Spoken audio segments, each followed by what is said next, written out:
Kisah viral ini terjadi dan baru ketahuan di Tiongkok pada tahun 2021. Namun sebenarnya, semua bermula sekitar 4 tahun sebelumnya, yakni sekitar September 2017.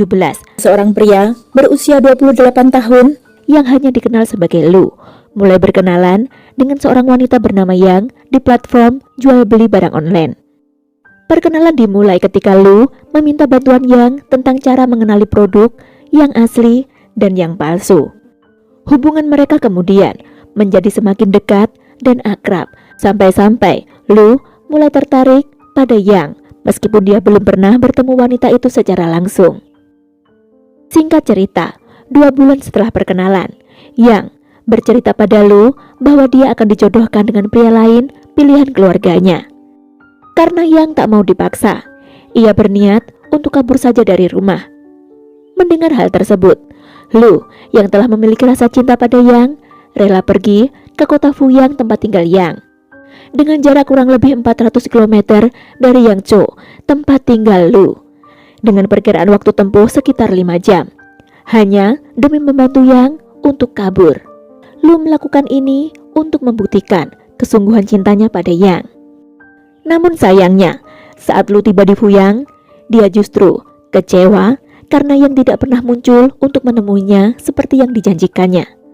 Namun, kekecewaan itu sedikit terobati ketika seorang wanita yang mengaku bernama Su, berusia kira-kira 46 tahun, mengaku sebagai bibi dari Yang, datang menemui Lu ketika itu. Dalam pertemuan itu, Su memberitahu Lu bahwa keluarga Yang telah membatalkan perjodohan untuk Yang.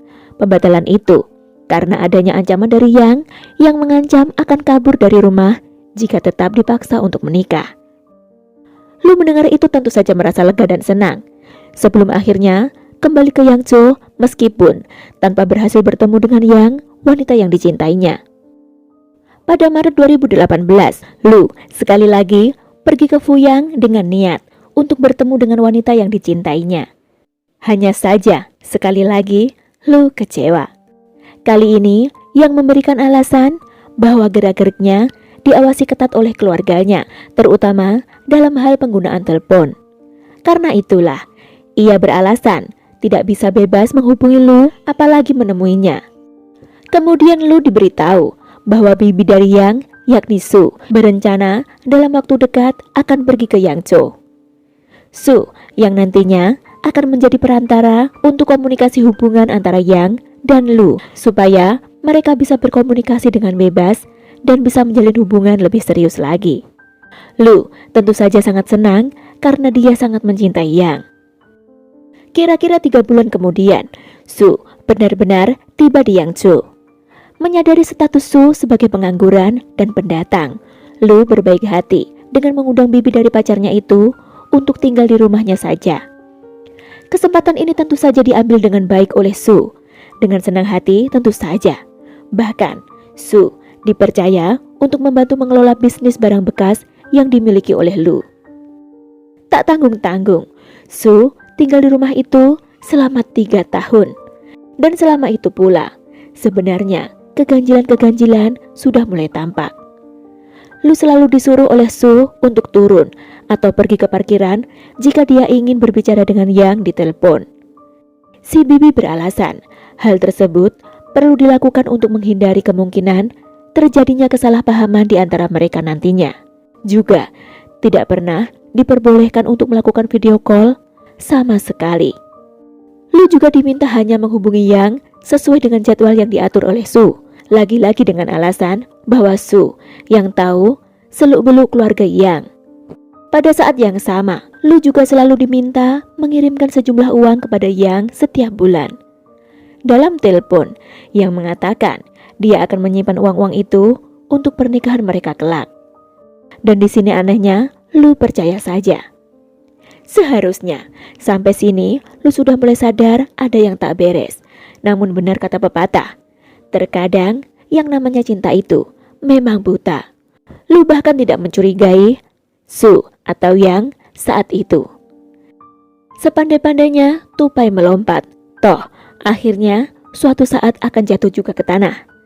Barulah pada 20 Agustus 2021 saat Su meminta bantuan Lu untuk mengganti pelindung kaca ponselnya. Ketika itulah, saat Lu sedang mengganti pelindung kaca ponsel tersebut, dia melihat bahwa ponsel itu tidak terkunci. Dari sinilah hati Lu mulai tergelitik untuk memeriksa ponsel milik si Bibi. Ketika Lu memeriksa aplikasi WeChat milik Su, betapa terkejutnya Lu saat mengetahui bahwa ternyata wanita tersebut, yakni si Bibi Su, telah berkirim pesan dengan beberapa pria menggunakan kalimat yang sama persis dengan kalimat yang ditulis oleh Yang. Semakin curiga, Lu diam-diam lalu memasang perekam suara di kamar yang ditempati oleh Su. Tujuannya adalah ia ingin mengetahui sekaligus mendapatkan bukti bahwa apa yang ia pikirkan adalah benar, yang tak lain untuk merekam suara Su selama sesi percakapan telepon antara dirinya dengan Yang nantinya. Akhirnya, semua mulai terungkap dari sini. Ketika Lu menelepon Yang, rupanya wanita yang mengaku bernama Su tersebut juga mengucapkan kata-kata yang sama persis dengan kata-kata yang diucapkan oleh Yang ketika Lu menelepon Yang. Lu tentu merasa sangat sedih telah menjadi korban penipuan cinta online selama 3 tahun. Su dan Yang sebenarnya adalah orang yang sama. Artinya, Yang dan bibinya tidak pernah ada sama sekali sebenarnya. Dengan kata lain, keduanya hanyalah karakter yang diciptakan oleh wanita yang mengaku bernama Su itu.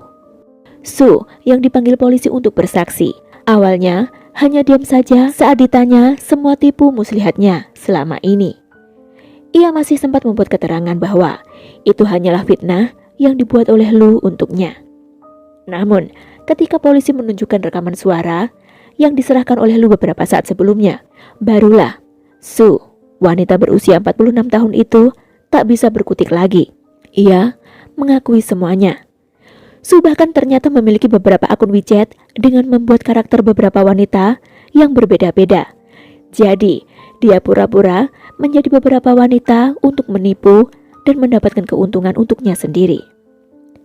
Satu hal yang bisa dipastikan dari kisah ini, Lu sebenarnya dari awal telah tertipu oleh aplikasi filter yang digunakan Su. Dengan aplikasi tersebut, Su bahkan bisa mengubah suara juga wajahnya ketika melakukan video call. Tidak jelas hukuman apa yang akhirnya diterima oleh Su atas penipuannya terhadap Lu dalam kasus ini. Namun, di negara mereka, untuk kasus penipuan biasanya diterapkan hukuman kurungan antara 5 hingga 15 tahun.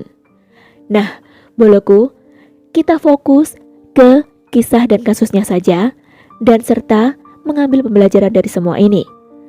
Terima kasih waktu kalian. See you.